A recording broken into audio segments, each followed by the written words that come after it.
Odam birovga mol berayotganda tiybi nafsdan berishligi shart. Halol bo'lishligi uchun. Alloh taborak va taoloni masalan xotinlarda mahri to'g'risida buyurayotganda agar xotinlar mahrni berayotgan bo'lsalaring chin ko'ngildan beringlar deydi. Endi demak bir kishini bir musulmonni moli ikkinchi bir musulmonga chin ko'ngildan bermasa halol bo'lmaydi. Masalan birovni chiroyli ruchkasi uchun tegda turibdi-da, ruchkasi chiroyli ekan, menga bering dedingiz. Hijolatdan berdi, halol bo'lmaydi. Endi yana bitta narsa borki, obro'ni himoya qilishlik uchun berilgan narsa ham sadaqa bo'ladi.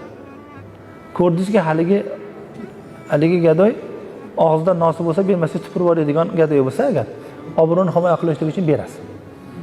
Lekin bir odamni bildingizki, bir kunlik yeydigan moli bor. Ko'rib turibsiz, ahvoldan cho'ntakda pul turibdi. Bir kunlik yeydigan moli bo'la turib, birovdan sadaqa so'rashlik hammaga harom bo'ladi. Nafaqat lo'li, boshqa o'zbek kim bo'lsa ham bir kunlikdan oshiq narsasi bor odamni birovdan narsa so'rashi halol bo'lmaydi. Endi shunaqangi holatda turib gadoylik qilib turgan bo'lsa, bizni pul berishimiz uni haromiga yordamchilik bo'ladi.